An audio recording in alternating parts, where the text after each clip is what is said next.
Bonjour Hortense. Bonjour Béatrice. Est-ce que vous pouvez nous parler du podcast L'entreprise curieuse?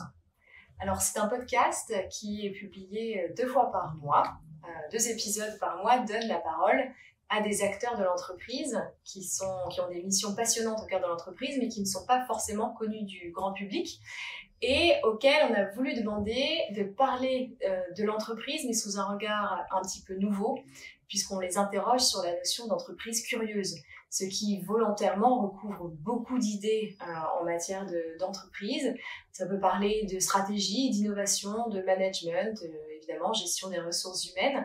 Donc, beaucoup à la fois d'idées différentes, de personnalités différentes et d'illustrations concrètes de ce que ça peut impliquer dans l'entreprise différentes. On a par exemple des personnes qui évoquent assez spontanément l'idée pour une entreprise curieuse de dialoguer avec ses parties prenantes, pour d'autres de mobiliser ses salariés, notamment au cœur de programmes d'intrapreneuriat pour développer des idées auxquelles le management n'aurait pas forcément pensé. Beaucoup de façons de penser différemment l'entreprise, avec pourtant une implication très concrète sur le business, ce qui reste quand même la finalité.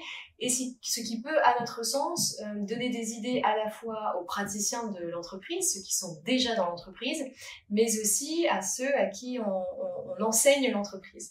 Leur présenter différemment ce qui pourtant existe déjà et ce qui a vocation à se déployer davantage à l'avenir.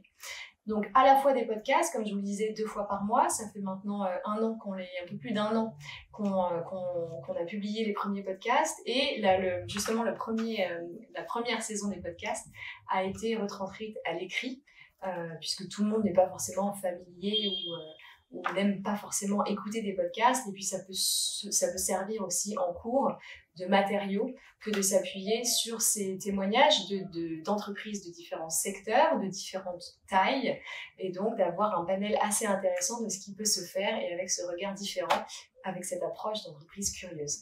Merci beaucoup Hortense, on va vous lire et vous écouter avec grand plaisir. Merci Béatrice.